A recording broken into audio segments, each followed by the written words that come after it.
Jesus no Lar, Neio Lúcio, capítulo 13, o revolucionário sincero.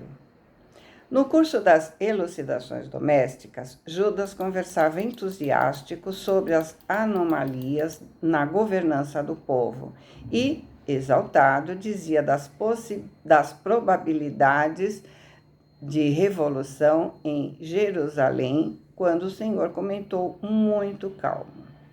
Então vamos lá. Quando a gente está exaltada e vem alguém muito calmo, a gente fica mais exaltada ainda, né? Pois é, era um momento de desabafo. Aquele momento quando a pessoa está muito insatisfeita. E Judas estava dizendo para Jesus de sua inconformação com o governo de César, com os demandos de César. Então, ele dizia a Jesus da possibilidade de o povo que estava revoltado com as anomalias do governo de César fazer uma revolução. Judas não entendia que as coisas se resolvem com o tempo. Ele queria resolver já. E Jesus, ouvindo essa ideia fixa de revolução como um irmão mais velho, conta uma história para que Judas pudesse entender e repensar sua proposta de revolução. E aí Jesus começa o Era uma vez, né? Um reino antigo era considerado cruel pelo povo de sua pátria, a tal ponto que o principal dos profetas do reino foi convidado a chefiar uma rebelião de grande alcance que o arrancasse do trono. De início, o profeta não acreditou nas denúncias populares, mas a multidão insistia.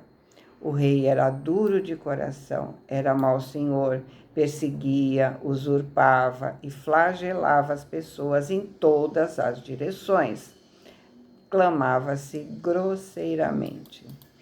Foi assim que o condutor de boa-fé também se inflamou e aceitou a ideia de uma revolução por único remédio natural, e por isso articulou-a em silêncio com algumas centenas de companheiros decididos e corajosos.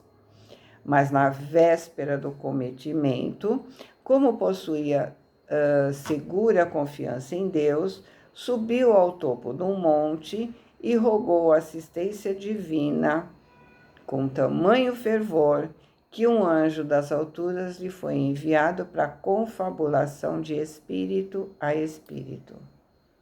Então, até aqui está claro, né? Um rei usurpava, era cruel, perseguia, maltratava. Então, as pessoas, não aguentando mais esse tratamento por parte dele, queriam fazer uma revolução para tirar ele do poder. Com essa decisão tomada, eles foram até o profeta. Vamos entender aqui que esse profeta era uma pessoa muito respeitada por eles. Portanto, eles queriam que ele chefiasse o movimento com as suas ideias, com a sua sabedoria, porque ele era a pessoa muito espiritualizada e, portanto, tinha ponderação. Em princípio, ele não queria, achava que seria uma atitude extrema, mas eles insistiram tanto que o rei era realmente muito mau, que ele acabou por acreditar que eles estavam certos, que era o que devia ser feito mesmo. Em princípio, ele até se convenceu que isso era o que devia ser feito. Não era essa a visão dele, mas era o que as pessoas traziam para ele sobre o rei. Aqui Jesus quis mostrar a Judas que esse profeta tinha um pouco mais de sabedoria que Judas, porque nessa história, quando eles estavam prestes a fazer a revolução, o profeta toma uma decisão que muda toda a história. Na véspera do combinado, como ele tinha segura confiança em Deus, ele subiu ao topo do monte e rogou assistência divina com tanto fervor que um anjo das alturas lhe foi enviado para a confabulação de espírito a espírito, ou seja, ele fez uma prece. Olha a importância da prece frente a uma decisão.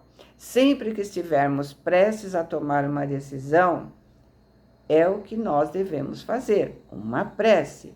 E ele fez. Ele orou com tanto fervor que Deus mandou um anjo para o auxiliar. Vamos continuar a história. À frente do emissário sublime, o profeta acusou o soberano, asseverando quanto sabia de oitiva, de audição de testemunhas, e suplicando a aprovação celeste no plano de revolta renovadora. Ou seja, ele disse para o anjo que aquela pessoa que estava no trono era uma pessoa muito má e contou tudo o que o povo havia falado para ele.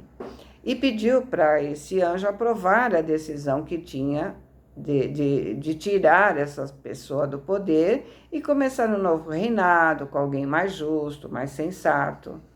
E aí, esse espírito de luz que foi enviado, ele disse ao profeta, vamos lá, o mensageiro anotou a sua sinceridade, escutou-o com paciência e esclareceu. Em nome do Supremo Senhor, o projeto ficará aprovado com uma condição. Conviverás com o rei durante 100 dias consecutivos, em seu próprio palácio, na posição de servo humilde e fiel, e, findo esse tempo, se a tua consciência perseverar no mesmo propósito, então destituirás o seu trono com o nosso apoio. Olha como o anjo foi perspicaz. Ele propôs que o profeta conhecesse o outro lado da história. Quando se julga uma situação conhecendo apenas um lado da história, fatalmente a gente comete injustiça. E principalmente nesse caso, ele não conhecia realmente nenhum lado da história. Ele estava alicerçado na opinião daqueles que o procuraram. O chefe honesto aceitou a proposta e cumpriu a determinação. Simples e sincero, como o anjo propôs, dirigiu-se à casa real, onde sempre havia acesso aos trabalhos de limpeza, e situou-se na função de apagado servidor. No entanto, assim que se colocou a serviço do monarca, reparou que ele nunca dispunha de tempo para as menores obrigações referentes ao gosto de viver. Levantava-se rodeado de conselheiros e ministros impertinentes, era atormentado por centenas de reclamações de hora em hora. Na qualidade de pai, era privado da ternura dos filhos. Na condição de esposo, vivia distante da companheira. Então, ele percebeu que o rei trabalhava tanto que não tinha tempo para curtir uma música, para ver um pôr de sol, para apreciar um jardim, o mar, saborear uma fruta, saborear um vinho, comer com calma, fazer uma leitura, enfim. Prazeres básicos. Ele não tinha um momento seu. Deitava com a cabeça cheia de problemas, não tinha tempo de curtir o seu filho, não tinha tempo de namorar a esposa, trocar confidências, conversar, não tinha como ter uma convivência saudável. Ele começou a perceber que o rei não tinha paz, só levavam problemas, era negatividade em cima de negatividade o tempo todo. Além disso, frequentemente era obrigado a perder o equilíbrio da saúde física em vista de banquetes e cerimônias excessivamente repetidos, nos quais era forçado a ouvir toda sorte de mentiras da boca de súditos bajuladores e ingratos. Ou seja, ao invés de comer com a família, ter um momento família, comer comida preferida, comida mais saudável, depois de um dia de trabalho árduo, ele ainda tinha que comer o que ele não queria, comer comida com, assim, sem um sabor de carinho, né? Porque não era feita com amor. Comer com pessoas falsas, que estavam ali só para bajular, não havia amizade, cumplicidade, só interesse. Ele estava ali apenas cumprindo protocolos, ouvindo discursos que não levam em nada.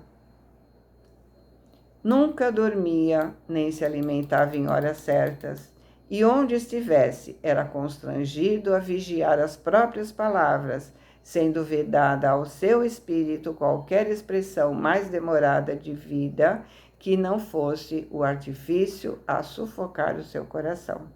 Ou seja, ele nem podia ser sincero, dizer o que ele realmente sentia, porque ele ali não era uma pessoa, ele era um rei, não tinha direito a ter sentimentos, emoções, não estar disposto.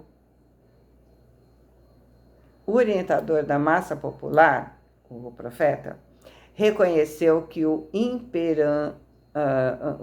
imperador, né, mais se parecia a um escravo, duramente condenado a servir sem repouso, em plena solidão espiritual, porque o rei não gozava nem mesmo a facilidade de cultivar a comunhão com Deus por intermédio de uma prece comum.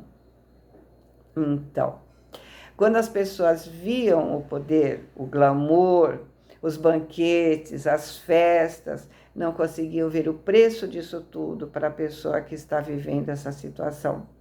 Não percebiam o quanto custava ocupar aquela posição. Precisamos refletir se também nós não somos assim.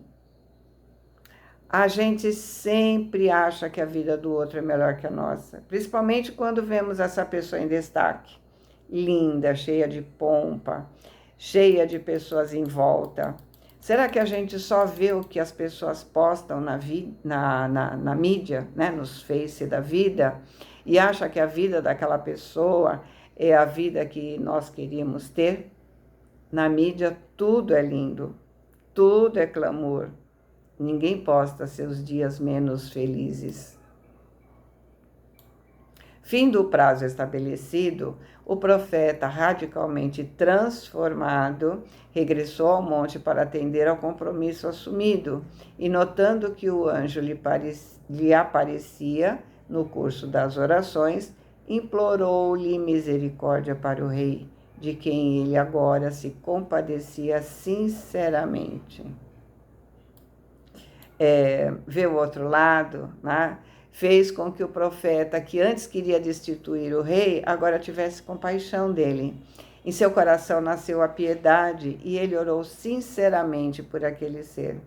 Sim, não era dó, era piedade, porque a piedade é quando o amor se transforma em gesto, e o gesto foi a oração, o pedido de misericórdia. Em seguida, congregou o povo e notificou a todos os companheiros de ideal que o soberano talvez era o homem mais torturado em todo o reino e que, ao invés da suspirada insubmissão, competia a cada um maior entendimento e mais trabalho construtivo no lugar que lhes era próprio dentro do país, a fim de que o monarca, de si mesmo tão escravizado e tão desditoso, pudesse cumprir sem desastres a elevada missão de que fora investido.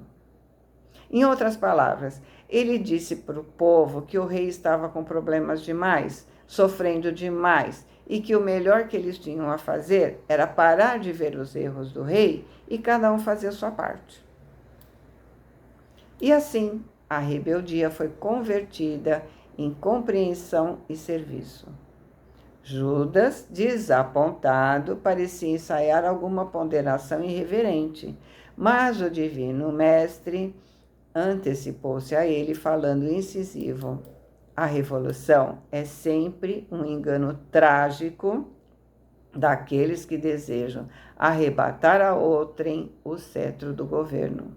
Quando cada servidor entende o dever que lhe cabe no plano da vida, não há disposição para a indisciplina, nem tempo para a insubmissão. Então, quando a gente entende que cada um está no lugar que deve estar, ao invés de querer o lugar do outro, a gente faz o que deve ser feito. Porque cada um de nós tem suas obrigações, cada um de nós tem o que fazer. E quando a gente está ocupada fazendo a nossa parte, A gente não tem tempo de ficar criticando o outro, de ficar querendo o lugar do outro. Não tem tempo para se revoltar, para fazer baderna, para criar conflitos. Essa lição nos mostra que nem toda revolta é justa e nem todo poder é privilégio. Então, antes de querer destruir, precisamos procurar entender como é que eu quero ter paz se eu vivo em conflito com os outros. Assim como o profeta que aceitou a causa sem ver a realidade, quantas vezes nós fazemos isso? Quantas vezes a gente lê ou ouve alguma notícia e já sai julgando e condenando? A liderança é muito difícil. Há uma escravidão que as pessoas não veem. Quando o meu candidato perde, eu torço para que o que ganhou se dê mal. Se ele se der mal, eu também vou sair perdendo. Eu tenho essa noção. Eu vibro para que ele tenha discernimento e faça o seu melhor? Ou eu quero o pior para ele? Antes de querer transformar o mundo, eu devo me transformar. Por isso o tempo de Deus não é o nosso. Precisamos tempo para entender e nos transformar, de fazer a nossa reforma íntima, aprender a fazer o nosso melhor. Conheça a verdade e a verdade vos libertará. A transformação do mundo começa comigo. Cada um de nós tem seu papel no mundo. O que eu estou fazendo com os talentos que eu recebi? A multidão dos talentos não exige feitos grandiosos, mas ações simples e constantes que beneficiem a nós mesmos e ao próximo. Assim como o servo que enterrou o talento, muitas vezes deixamos de agir por medo, por insegurança ou por comodismo. Devemos lembrar que estamos em constante aprendizado e que o erro faz parte do processo. Ao multiplicar nossos talentos, contribuímos para o progresso do planeta. Boa semana, fiquem com Deus, amo vocês.